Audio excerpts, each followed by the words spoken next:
नमस्ते बच्चों, मैं सरोज गोस्वामी, सनातन धर्म राजकीय महाविद्यालय ब्यावर। कल का जो हमारा टॉपिक था वो था भारत के नियोजन प्रदेश, जिसके बारे में मैंने आपको बताया। तो भारत के जो नियोजन प्रदेश थे उनको 13 वृहद तथा 35 मध्यम स्तरीय नियोजन प्रदेशों में बांटा गया है। कल मैंने आपको 6 वृहद नियोजन के जो प्रदेश हैं उनके बारे में बताया। आज मैं आपको बचे हुए शेष नियोजन जो प्रदेश हैं उनके बारे में बताऊंगी। तो सबसे पहले जो आता है वो है 7वें नंबर पे जो नियोजन प्रदेश आता है उसको हम पश्चिमी राजस्थान की संज्ञा देते हैं। तो पश्चिमी राजस्थान की जो संज्ञा दी जाती है वो इस तरह से कि ये वाला जो क्षेत्र है अरावली के पश्चिम का जो क्षेत्र है इसको पश्चिमी राजस्थान कहा जाता है। पश्चिमी राजस्थान में विस्तृत इस क्षेत्र में लिग्नाइट कोयला, जिप्सम, चूना पत्थर, मूल्यवान पत्थर, खनिज तेल, अणुशक्ति विकास, पशुपालन विकास व इंदिरा गांधी नहर जो कि यहाँ प्रवाहित है उसके द्वारा सिंचित क्षेत्र में कृषि विकास आदि संगठित विकास के लिए प्रमुख संपदा है। यहाँ की प्राकृतिक जलवायु उच्च स्तर की समरूपता रखती है। इस संपूर्ण क्षेत्र के अंदर जो जलवायु पाई जाती है वो मरुस्थलीय जलवायु पाई जाती है, क्योंकि ये थार का मरुस्थल वाला क्षेत्र है। इसके जो प्रमुख आपके शहर हैं वो हैं जोधपुर, बीकानेर और श्रीगंगानगर। तो इस प्रकार से ये आपका पश्चिमी राजस्थान वाला क्षेत्र। इसके बाद में आता है अरावली प्रदेश।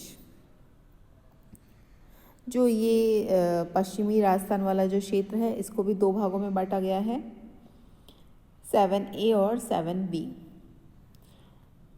उसके बाद आता है आपका 8वां प्रदेश। तो 8वां प्रदेश वो है अरावली प्रदेश। तो अरावली प्रदेश के अंदर ये जो संपूर्ण क्षेत्र है उसको शामिल किया जाता है।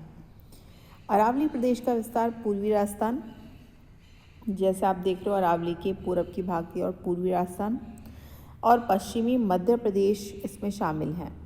यहाँ संगठित विकास के लिए अलौह धातु, सीसा, जिंक, तांबा, अब्रक, चूना पत्थर, संगमरमर, नमक, पशुपालन, सिंचित कृषि, जल तथा अणुशक्ति आदि संपदाएं उपलब्ध होती हैं।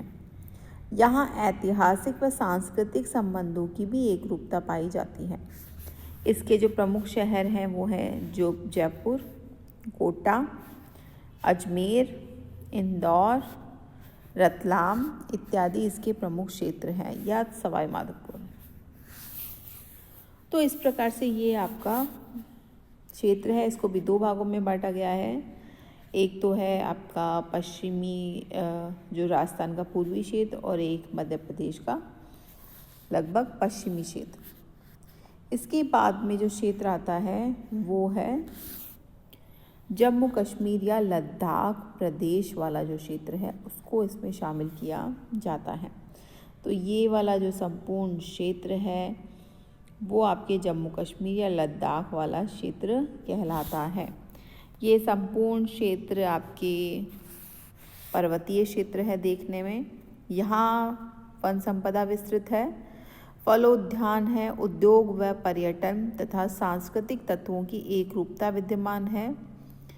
इसके जो प्रमुख क्षेत्र हैं आपके वो हैं श्रीनगर, जम्मू कश्मीर और लेह। तो ये जो क्षेत्र है इसको भी 2 भागों में बांटा गया है, 9A और 9B। तो इस तरह से ये आपका जम्मू कश्मीर तथा लद्दाख वाला जो प्रदेश है उसके बारे में मैंने आपको बताया।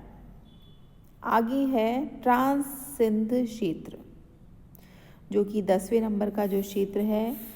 ये वाला जो क्षेत्र है इसको ट्रांस सिंध क्षेत्र के नाम से जाना जाता है। ये गंगा का मैदान तथा पहाड़ियों का मिला जुला स्वरूप है।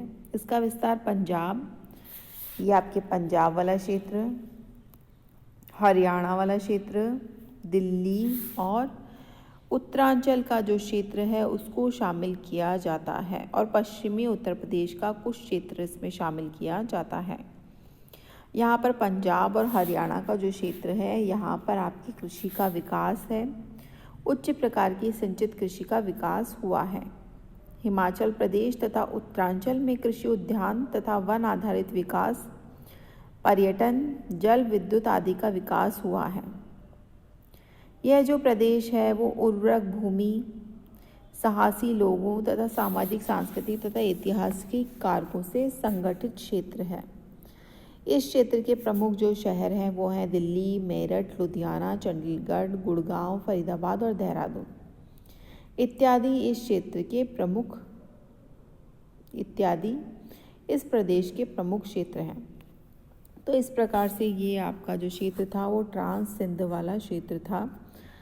इसके बाद में जो क्षेत्र आता है वो है गंगा यमुना का मैदानी प्रदेश। ये वाला जो संपूर्ण क्षेत्र है वो है गंगा और यमुना का मैदानी प्रदेश। यह प्रदेश पूर्वी, मध्य तथा दक्षिणी पश्चिमी उत्तर प्रदेश तथा मध्य प्रदेश के उत्तरी जिलों में विस्तृत है। यहाँ पर जो संसाधन उपलब्ध हैं उसमें गंगा के मैदानी क्षेत्र में कृषि संपदा, मध्य प्रदेश के वन क्षेत्र और कृषि संबंधी उद्योग धंधे का इस क्षेत्र में प्रमुखतः से विकास है। तो इस प्रदेश में गंगा यमुना का सांस्कृतिक प्रभाव विद्यमान है। इस क्षेत्र के जो प्रमुख शहर हैं वो कानपुर, आगरा, वाराणसी, इलाहाबाद और लखनऊ है। उसके बाद आता है ये जो क्षेत्र है इसको भी 2 भागों में बांटा गया है, 11A और 11B। जो पश्चिमी क्षेत्र है वो 11A और जो पूर्वी क्षेत्र है उसको 11B का नाम दिया गया है। इसके बाद 12वें नंबर का जो क्षेत्र है वो आपके आता है गंगा का निचला मैदान। गंगा का निचला मैदान, तो ये आपका ये जो संपूर्ण क्षेत्र है इसको गंगा का निचला मैदान कहा जाता है। यह उत्तरी बिहार, पश्चिमी बंगाल में फैला हुआ है। यहाँ मैदानी भागों में जूट, पर्वतीय भागों में चाय, बिरौनी क्षेत्र में खनिज तेल, रसायन उद्योग, जल व तापीय विद्युत विकास आदि कारकों के लिए संगठित रूप में उपलब्ध है। इस क्षेत्र को आर्थिक पूरकता व कोलकाता बंदरगाह का पृष्ठ प्रदेशी प्रभाव आदि एकता में बांधे हुए हैं। यहाँ के जो प्रमुख शहर हैं वो हैं कोलकाता, पटना, बरौनी और वर्धमान। इस क्षेत्र को भी 2 भागों में बांटा गया, 12A उत्तरी क्षेत्र और 12B दक्षिणी क्षेत्र। तो इस प्रकार से आपके ये गंगा का निचला मैदानी क्षेत्र है। अब इसके बाद में जो क्षेत्र आता है वो 13वें नंबर का क्षेत्र है, वो है आपका उत्तरी पूर्व का क्षेत्र।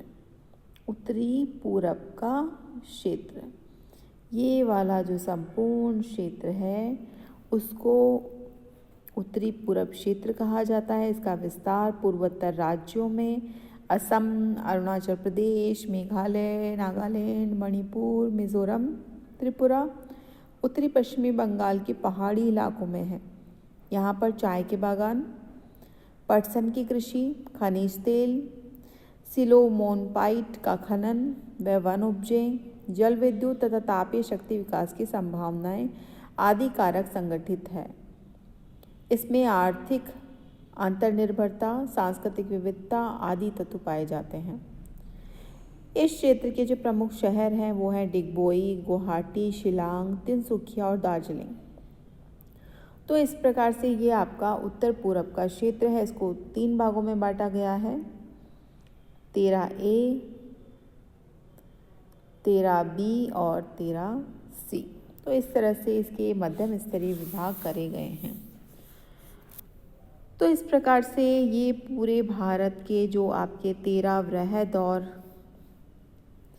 इसमें पूरे भारत में 13 वृहद और 35 मध्यम स्तरीय जो क्षेत्र हैं उसके बारे में मैंने आपको बताया कि भारत के अंदर कौन कौन से क्षेत्र आपके वृहद क्षेत्र हैं और कौन कौन से क्षेत्र मध्यम क्षेत्र हैं। धन्यवाद।